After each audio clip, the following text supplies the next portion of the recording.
SEAC, né? Então a gente abriu essa exceção. Não fiquem assim acostumados, tá? A gente vai querer estar com vocês sempre aqui presentes conosco. E vocês que estão aqui, que Deus abençoe, né? Pelo sim de vocês, pelo sacrifício, pelo esforço de estar aqui. Nós estamos aqui bebendo, nos abastecendo da palavra de Deus e das formações que a igreja nos dá. Essa formação de hoje é uma formação chamada Ser Igreja.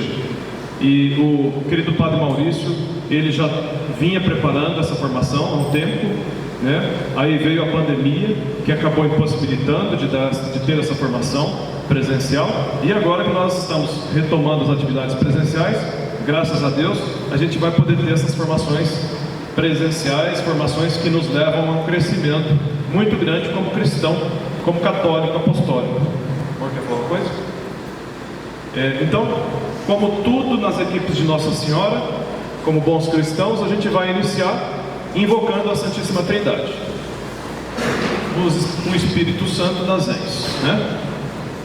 Espírito Santo, vós sois o alento do Pai e do Filho, na plenitude da eternidade. Vós nos fostes enviados por Jesus para nos fazer compreender tudo o que Ele nos disse e nos conduzir à verdade completa. Vós sois para nós sopro de vida, sopro criador, sopro santificador. Vós sois quem renova todas as coisas. Vos pedimos humildemente que nos deis vida e que habiteis em cada um de nós, em cada um de nossos lares, em cada uma de nossas equipes, para que possamos viver o sacramento do matrimônio como um lugar de amor, um projeto de felicidade e um caminho para a santidade. Amém. Nós podem ficar em pé ainda, que a gente vai fazer uma oração pelo nosso palestrante, Padre Maurício. Mas antes disso, a gente só vai dar a orientação de que essa nossa formação vai ser rapidinha. Nós teremos 1h30. Oi? Esse microfone. Nós teremos 1h30 de formação, tá? Então a previsão é que acabe por volta de 5h10, 5h20, mais ou menos isso. Tá bom? Desejamos que o Espírito Santo esteja aqui conosco e que a formação seja excelente.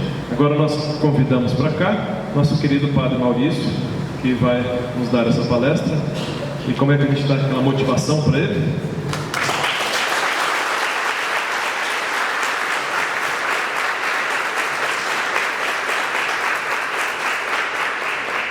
Nós queremos pedir a todos que estendam as mãos, né? E vamos rezar uma Ave Maria por ele, para que o Espírito Santo esteja dando sabedoria, discernimento e esteja fortificando a memória, tudo que ele preparou, e que seja para nosso crescimento e para a honra e glória do Senhor. Ave Maria, cheia de graça, o Senhor é convosco. Bendita sois vós entre as mulheres, e bendito é o fruto do vosso ventre, Jesus. Santa Maria, Mãe de Deus, rogai por nós, pecadores, agora e na hora de nossa morte. Amém. do Pai, do Filho e do Espírito Santo. Amém.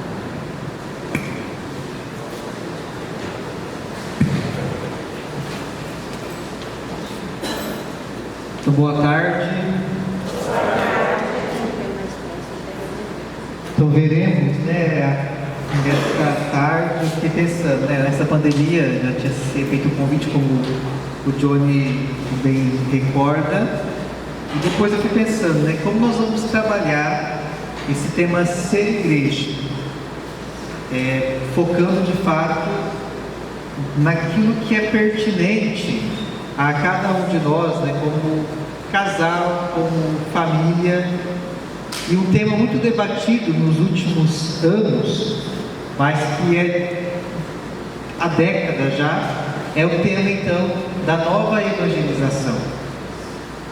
Talvez alguns já ouviram, já até por alguma palestra sobre nova evangelização. Já se passaram 60 anos praticamente, esse ano do Vaticano II. E desde lá então se se vem falando desses novos tempos que nós enfrentamos. Os desafios da nova evangelização. A quem nós estamos evangelizando? Como nós vamos evangelizar? E acaba que muitas vezes nós ficamos perguntando, mas como nós vamos fazer isso? As nossas formações de pastoral, de movimento, é aquele, como nós vamos fazer?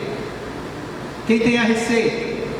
Teoricamente, é tudo muito bonito e florido, né? Mas agora na prática, eu até brinco com um seminarista lá de casa que fala assim: ai padre, eu tenho solução para isso. Eu falei: eu vou te levar na reunião do clero, você vai dar as soluções para todo o padre. Os padres vão te aplaudir, porque de fato não tem muita solução, né? Mas nós vamos nos esforçando para fazer o melhor para que possa acontecer, principalmente quando nós falamos do movimento das equipes de Nossa Senhora.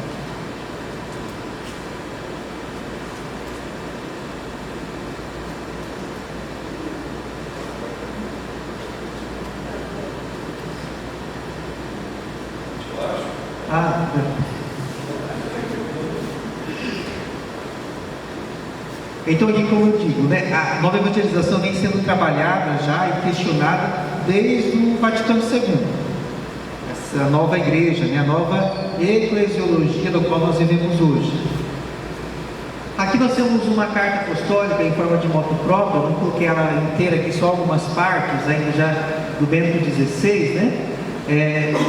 Nunc et semper, o Sumo Pontífice Bento XVI, com a qual se institui o Pontifício Conselho para a promoção da nova evangelização. Então, um documento de 2010. O que esse documento vai trazer para nós, né? E nesse documento vai citar o Vaticano II, os documentos, né? Lumen Gentium, Gaudium et Spes, depois Paulo VI, João Paulo II, até chegar ali no Bento XVI, do qual ele escreve essa carta. A igreja tem o dever de anunciar sempre e em toda parte o Evangelho de Jesus Cristo. Ele, o primeiro e supremo evangelizador, no dia da sua ascensão ao Pai, ordenou aos apóstolos: ide, pois, ensinai todas as nações, batizando-os em nome do Pai, do Filho e do Espírito Santo, e ali, ensinando-as a cumprir tudo o que vos tenho mandado. No tempo que Jesus falou isso, é um tempo diferente, com seus desafios, com suas realidades, como nós já bem sabemos. E agora cabe a cada um de nós também analisar o nosso tempo. Lá em 2010, então, o Bento XVI, né, finado há pouco tempo, né, dizia: no nosso tempo, um dos seus aspectos mais singulares foi o medir-se com o fenômeno do afastamento da fé. 2010, 13 anos atrás. Que se manifestou progressivamente nas sociedades e culturas que há séculos estavam impregnadas pelo Evangelho. Não eram culturas que não tinham recebido a boa nova.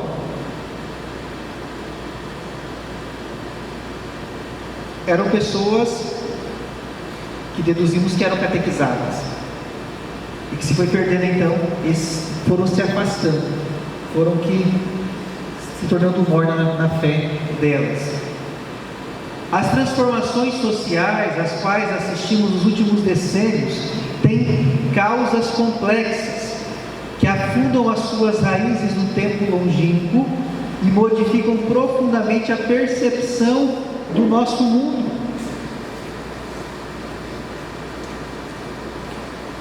É a pergunta: como nós podemos ser igreja, né? Ser igreja com toda essa situação. Afastamento da fé. Se nós pegarmos hoje os documentos da igreja e as discussões, nós vamos perceber que isso está muito mais acentuado. Eu tive uma formação em janeiro dos seminários, né? Não sei, eu não lembro o nome da cidade agora, mas é uma cidade de São Paulo. o padre, que é reitor lá da cidade, disse: o número de católicos é menor, lá é 40% católicos e 60% protestantes já, lá na cidade de São Paulo. Claro que dentro desse meio tem aqueles que se afastaram da fé por inúmeras situações. E talvez dentro da equipe, né, do movimento, tem pessoas, tem casais que se afastaram também por conta desse esfriamento da fé. Em continuidade com o ensinamento conciliar, diz o Bento XVI, os meus predecessores ponderaram ulteriormente sobre a necessidade de encontrar formas adequadas para permitir que os nossos contemporâneos continuem a ouvir a palavra viva e eterna do Senhor.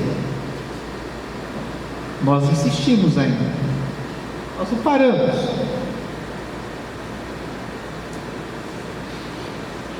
E aqui ele vai dizer: a diversidade das situações exige um discernimento atento.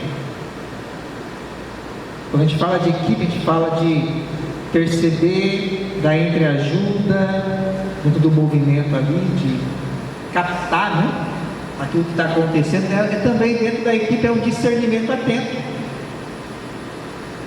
Porque muitas vezes alguma situação pode passar despercebida. Então tem discernimento para estar atento ao que está acontecendo. Com efeito, falar de nova evangelização não significa que é necessário elaborar uma única fórmula igual para todas as circunstâncias.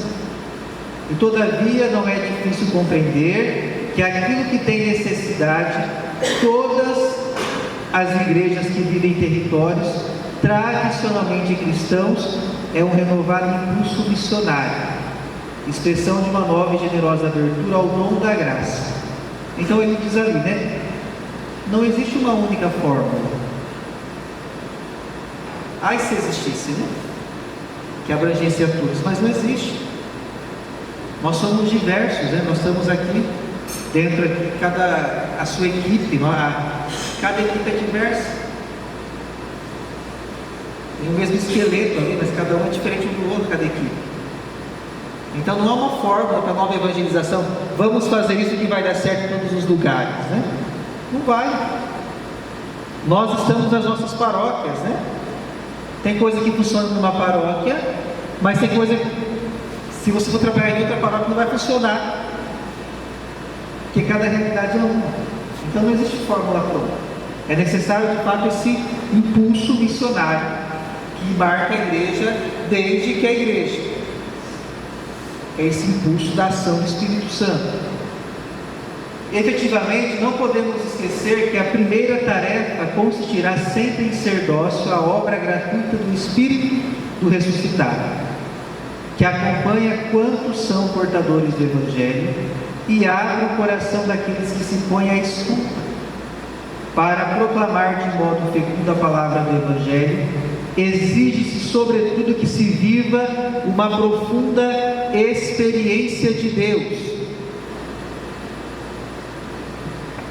Falar de nova evangelização é de fato se preocupar com essa falta de experiência de Deus. É preocupante isso. No nosso meio familiar, adolescentes, jovens, né, que se negam a Deus, né? É uma realidade muito presente nos tempos de hoje. Quem está nas universidades aí, né, vai acompanhar de fato esse processo. Nós estamos aqui hoje. Por que nós falamos de nova evangelização? Porque nós nos preocupamos daqui a 30 anos já. Não é daqui a 100 anos. Eu digo isso, alguns falam assim lá, eu sempre falo para o seminarista isso, né? Eu falo, por conta das formações que a gente tem, eu falo, daqui a 30, 40 anos, essa igreja vai ser outra.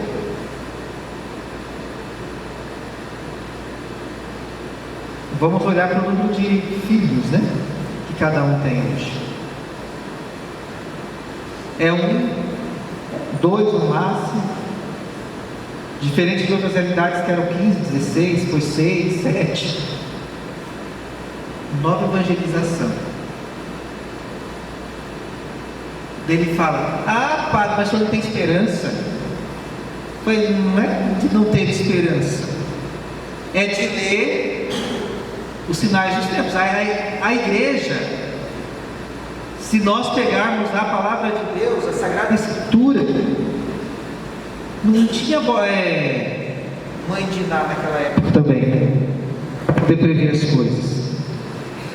Era observar o que estava acontecendo. Então, se essa experiência profunda de Deus hoje já se encontra em dificuldade, daqui 30, 40 anos vai ser o mínimo também. Nós vamos, quem já foi para a Europa, né, vai perceber como que são as igrejas na Europa, né? O dia que eu fui para Portugal, estava aí o Padre Leandro, nós chegamos ali em Porto, daí ficamos esperando o ônibus ali em Porto, daí tinha uma igreja, e estava tendo uma exéquia lá, naquela igreja. Tinha 10 pessoas naquela exéquia. A Europa já é a Europa. Acho que o mais novo tinha 70 anos lá, né? Entendendo alguém de 100. E é uma realidade que nós estamos sujeitos também, mas é muito grande o país, né? Mas são os desafios que nós vamos encontrar também, até numa exéquia de não ter ninguém para carregar o nosso caixão, né? E vai estar todo mundo de bengala já, e tem gente nova para poder ajudar.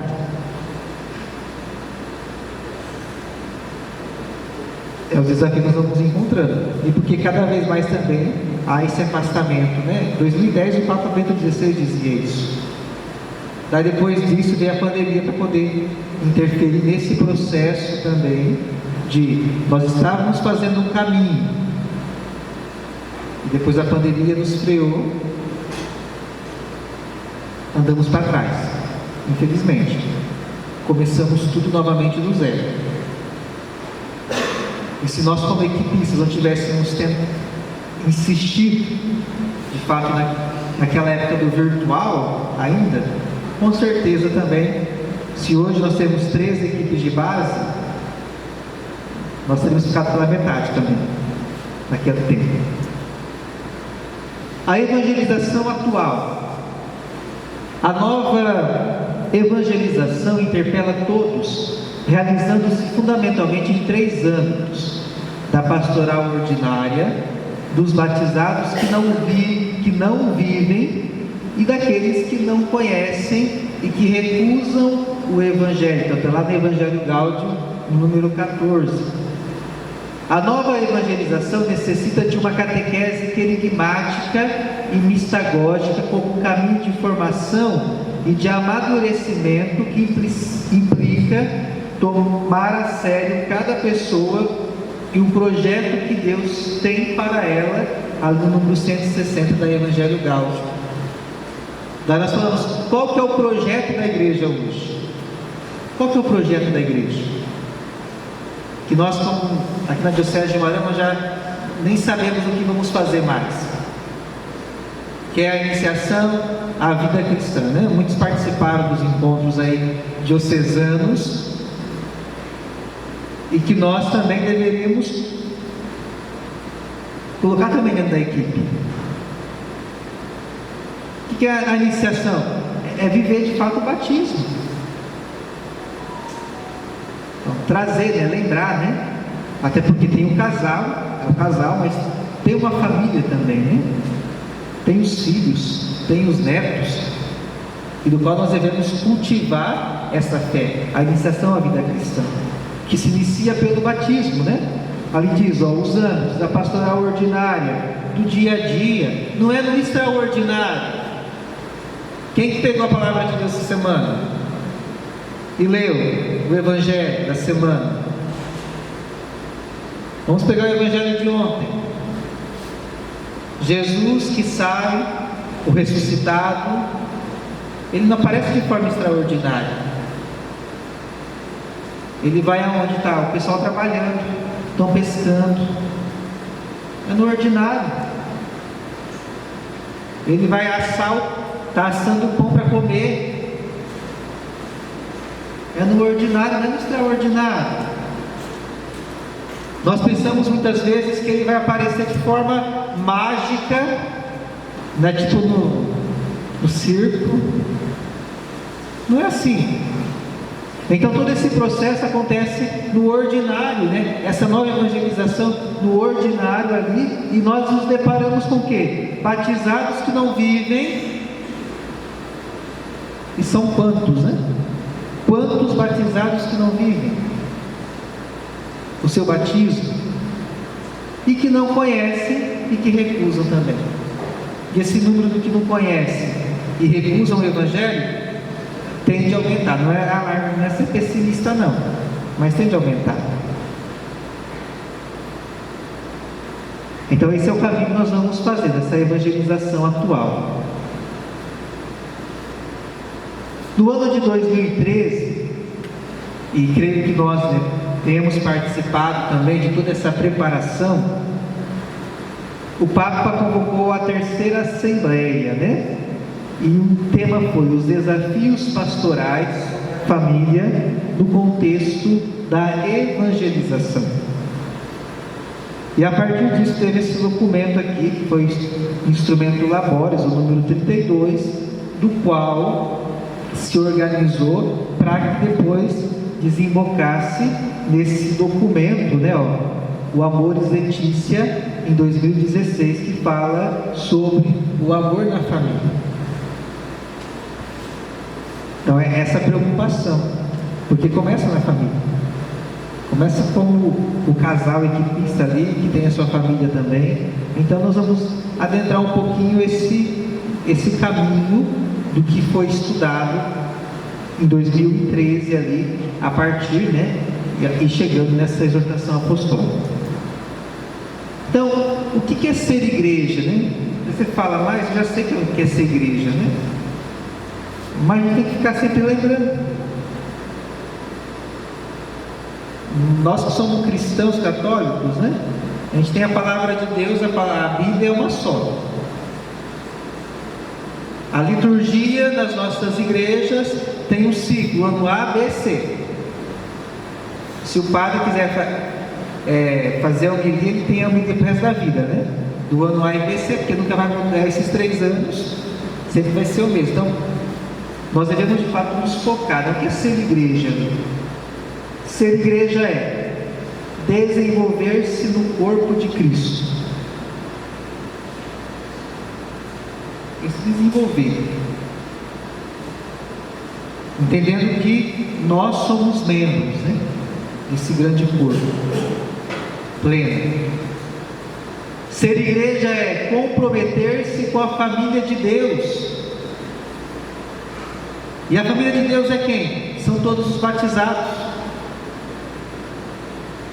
Integrar-se na comunidade dos discípulos. Está inserido no processo, não está alheio daquilo que está acontecendo, mas eu estar inserido nesse processo, porque estando você igreja,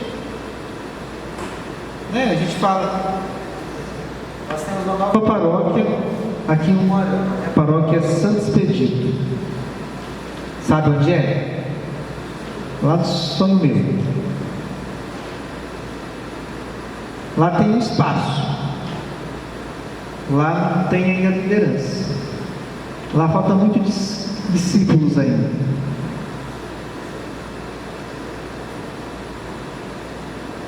Igreja, formar igreja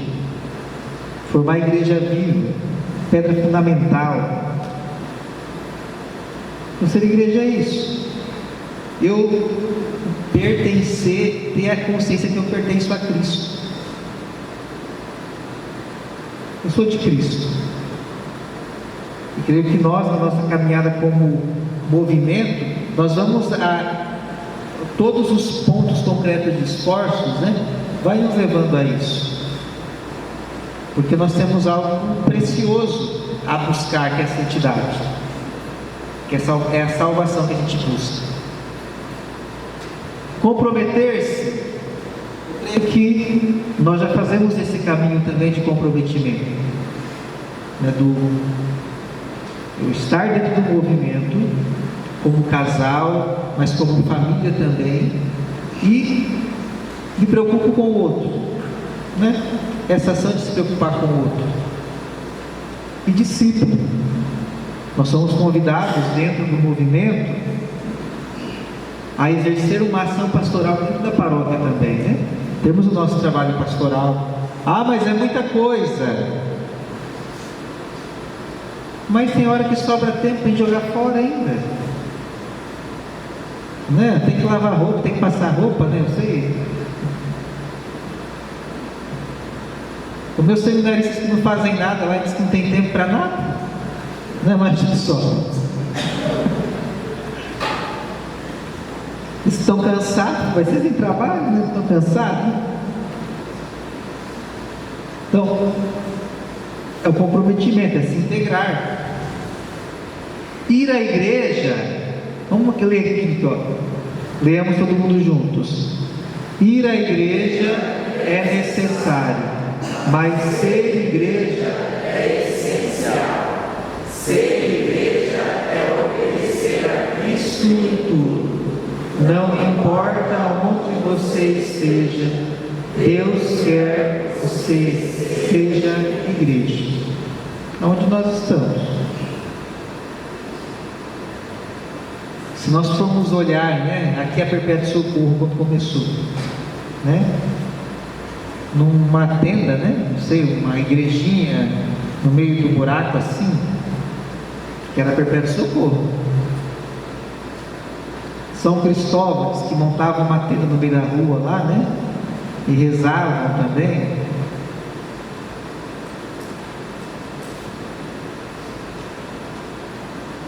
Não é o espaço, mas aí eu me senti como igreja, né? Ser essa igreja viva. E a...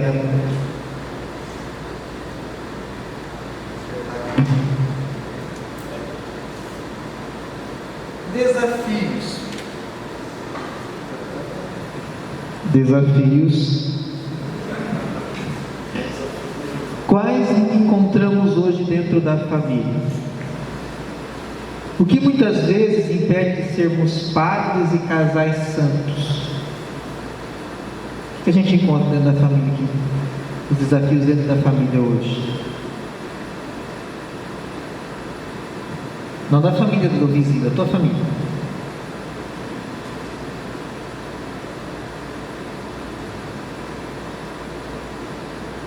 Quais são as preocupações?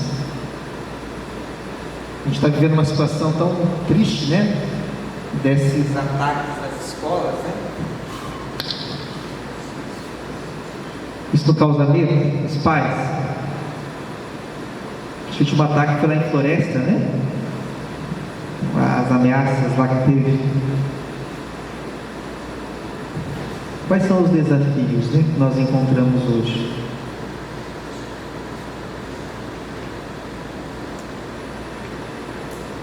Um deles é o individualismo, o consumismo e a luxúria são os grilhões da senzala moderna. Então, aqui no documento